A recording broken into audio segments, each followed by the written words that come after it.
Today we're going to look at a garden torch. This one is called the Weed Dragon, made by a company called Red Dragon, but there's lots of companies that make these. It's very simple. It's just the torch itself and a hose that connects to a regulator, and then you just attach it to a propane tank, and it's about as easy as that. The most complicated part of this is actually the part called the regulator, and sometimes even brand new, these will come out of the box broken, but the fix is very easy. We went down to our local hardware store, picked up a new regulator, and we're going to show how to fix that and then start burning the weeds out of our garden. Okay, in preparation to fix the garden torch, we've got some tools here. We've got our new regulator, we've got plumber's tape, and we have a couple of wrenches and of course scissors to open up this stuff. Do that here right quick. All right, so we open up our regulator, and here it is. There's some instructions on the back, and you can see this is made specifically for a torch.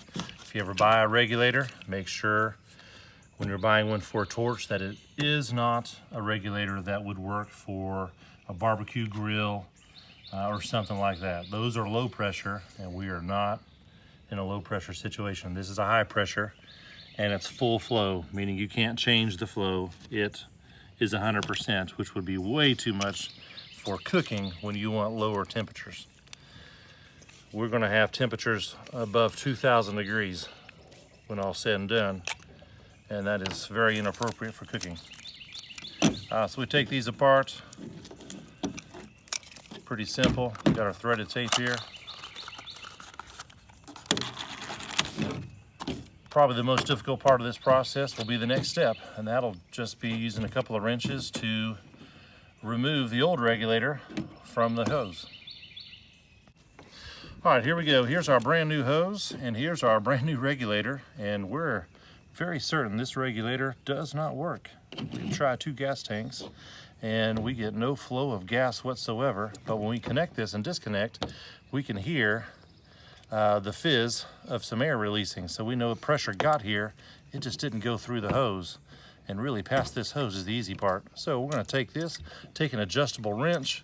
You could also use something like this, but I would suggest using something that has squared edges on it so we do not strip or mark up the connection here. So we're gonna take this, and that comes apart pretty easily. So just a few turns here, actually. You can see the old plumber's tape that's there, which is always a good idea to have. Always use this with gas, otherwise you're gonna have a gas leak, most likely, no matter how tight you make it. That's taking this apart, just that easy. We've got our plumber's tape here, and you just pull off 2 or 3 inches worth. Press it on here, and it'll stay on there. Do not cover the hole. You want full flow there. Push it on there, and once you wrap around, it's not going anywhere. So that may be a little much. I'm gonna trim that. It only needs to go around about 1.5 times.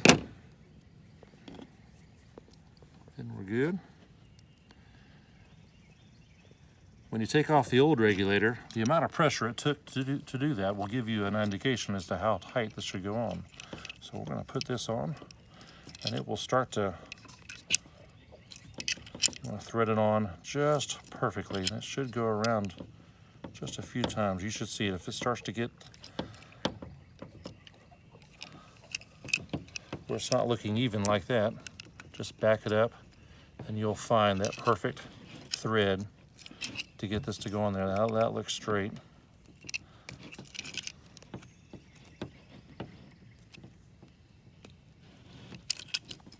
There we go. Might have to try it 3 or 4 or 5 times, and that's fine. Do it as tight as you can by hand. Once you do that, it is absolutely okay. Get your wrench, and you want to tighten this a good bit more. So I will look at that, probably a full turn more. Everything is made of metal. You're not really going to break anything. but you don't need to. And that's pretty good. And there we go. There's a brand new regulator on a brand new hose, and this should work great. The next step is going to be making the connection and firing this up. All right, we've got our brand new regulator connected to our hose, and we put everything in a safe spot here. Now we're just going to make the connection, which is real easy. Just put the male end, the female end, and these connect usually in reverse.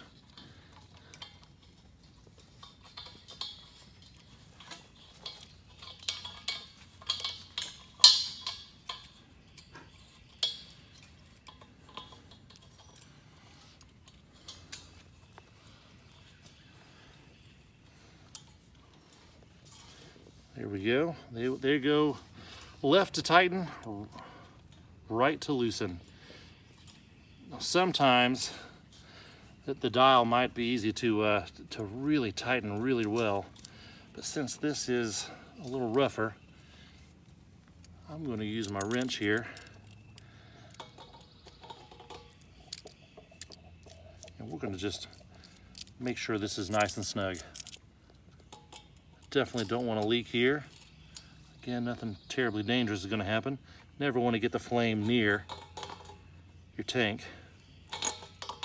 But you can see I can get several more turns out of this.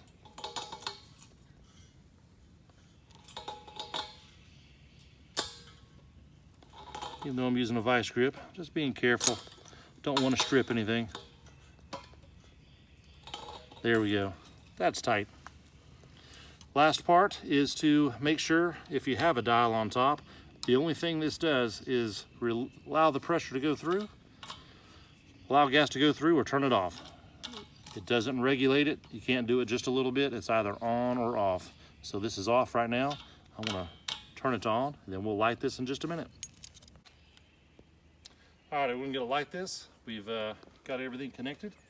And so we're going to, according to the instructions, we're going to, now this regulator has an off switch. My belief is that it's literally just on or off. It doesn't control the amount of pressure, like we said before. It's gonna allow full flow. But here, we keep reading over and over, just as slowly as can be.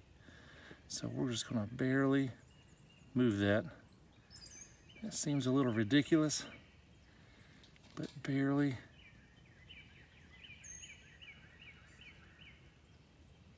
turn it, because if the pressure releases too fast, that regulator will shut off.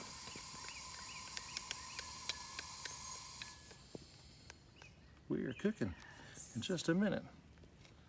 Alrighty, so here we go. Going to open this up slightly. This is where you got to be very careful, because again, this is going to reach about 2,000 degrees. But you want to hear just a little bit of airflow. And there's just a little bit. We'll put the torch up here. You don't want your hands anywhere near here. There you go.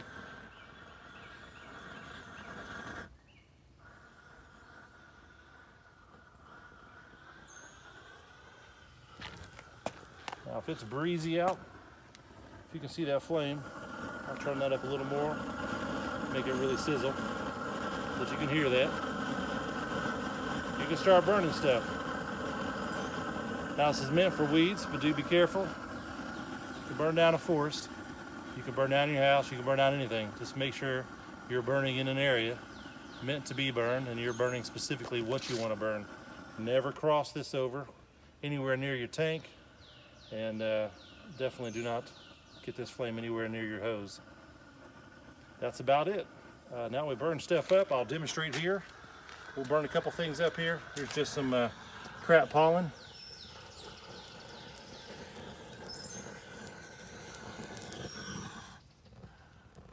As you can see,